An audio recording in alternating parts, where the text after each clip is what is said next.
Assalamualaikum dan salam sejahtera semua. Jadi kita jumpa lagi. Untuk kali ini adalah bab yang terakhir untuk tingkatan 4 ya, iaitu tenaga nuklear. Okey. Ini saya Cikgu Fazli Shah dari SMJ Kesenguah Kuala Kangsar Perak. Tajuk kita, subtopik kita pada kali ini ialah 12.1 iaitu penggunaan tenaga nuklear. Okey, standard pembelajaran untuk video kali ini ialah 12.1.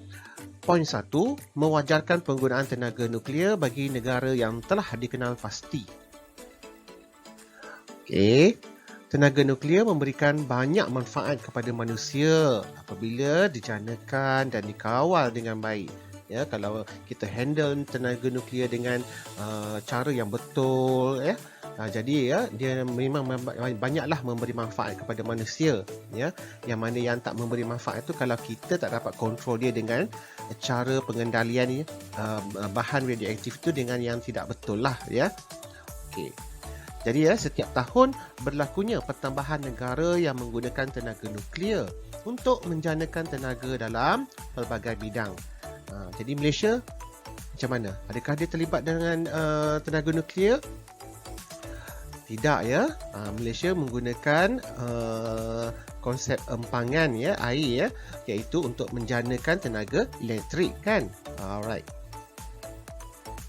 So, kini terdapat lebih daripada 30 buah negara yang menggunakan tenaga nuklear sebagai sumber tenaga di negara mereka. Okey, kita tengok contoh apakah negara-negaranya ya. Setakat Jun 2021 ya. Awak dapat tengoklah ya, Jun 2021, negara yang pertama sekali yang paling banyak sekali guna ialah USA, kedua China, France, Perancis, Rusia, Korea Selatan, Kanada, Ukraine, Germany, Spain, Sweden, UK, Japan, India, Belgium, Czech Republic, Switzerland, Finland, Bulgaria, Hungary, Slovakia, Brazil, South Africa, Mexico, Romania, Argentina, Pakistan, Slovenia, Iran, Netherlands, Armenia, UAE and Belarus. Ya, inilah yang sumber dapat daripada IAEA Freeze Database ya, sehingga Jun 2021 lah ya, tahun ni ya.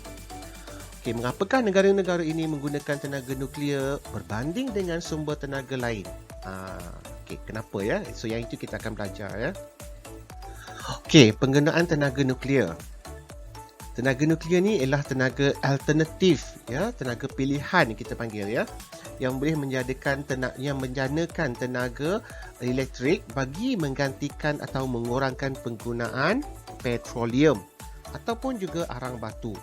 Ya, itu sebab kita panggil dia sebagai tenaga alternatif ya. Kita tak gunakan petroleum, tapi sebaliknya kita gunakan tenaga nuklear. Jadi tenaga yang dihasilkannya ini lebih besar dan efisien berbanding dengan sumber tenaga lain.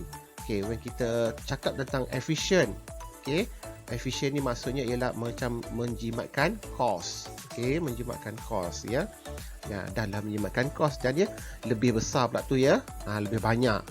Okey. Itu dari segi manfaat lah ya.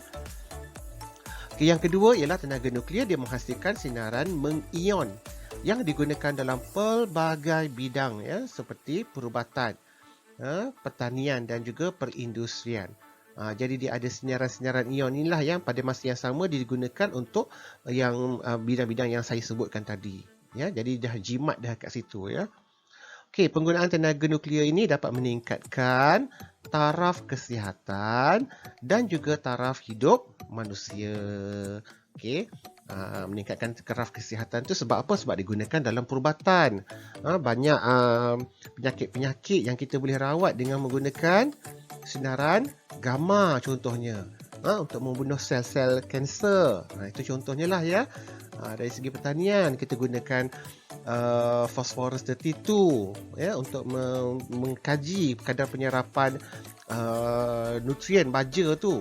Jadi dah meningkatkan taraf hidup ekonomi manusia jugalah ya, secara tak langsung. Okey. Dan tenaga nuklear juga membebaskan jumlah gas rumah hijau yang sedikit berbanding dengan sumber tenaga yang lain. So, apabila bercakap tentang rumah hijau ni, maksudnya ialah gas apa ni ya? Siapa tahu? gas karbon dioksida. Jadi pembebasan gas karbon dioksida ni kurang. Kalau kita gunakan petroleum, banyak gas karbon dioksida dibebaskan. Betul tak? Okey. Alright. Okey, seterusnya kita tengok. Ini apa dia? Pencemaran alam. Okay, yang ini saya rasa tajuk ni ialah kesan ya, kesan. Okey, kesan daripada tenaga nuklear ni, of course yang pertama dia pencemaran alam dalam jangka masa yang sangat panjang. Okey, nampak tak kat situ ada pencemaran udara, right? Okey, pencemaran alam. Dia juga mengancam nyawa semua hidupan. Jadi kalau dah udara persekitaran pun dah tak elok, dia terancam, tercemar. Jadi of course lah kita punya ekosistem kita akan terjejas. Jadi dia secara automatik akan mengancam hidupan-hidupan lah, baik hidupan di udara, di darat maupun juga di akuatik ya. Okey, mutasi yes, ini adalah kesan yang paling famous lah dalam SPM ya. Dia akan menyebabkan mutasi pada badan seseorang. Okay, kemudian menyebabkan kanser, iaitu kanser biasanya kanser kulit. Okay. Dan secara automatiknya, secara generalnya kita boleh cakap dia sebagai menjejaskan kesihatan. Alright. Ini adalah kesan-kesan daripada penggunaan tenaga nuklear ya. Okey, itu sajalah untuk yang 12.1.1 sikit saja ya. Yang seterusnya tu baru panjang sedikit. Okey, so kita praktis jawab soalan dulu. Antara pernyataan berikut yang manakah benar mengenai tenaga nuklear? A. Sumber tenaga yang boleh diperbaharui. B. Penggunaan tenaga kepada penjanaan tenaga elektrik sahaja. C. Radioaktif waste, sisi radioaktif daripada tenaga nuklear tidak menjejaskan kesihatan kehidupan. Dan D. Tenaga alternatif yang boleh digunakan bagi menggantikan petroleum dan arang batu dalam menghasilkan tenaga. Jadi mana satukah yang benar mengenai tenaga nuklear? Okey, jawapannya ialah yes, D. Tenaga alternatif ya yang boleh digunakan bagi menggantikan petroleum dan arang batu dalam menghasilkan tenaga. Okey. Nombor 2. Apakah kelebihan menggunakan tenaga nuklear berbanding dengan bahan api fosil?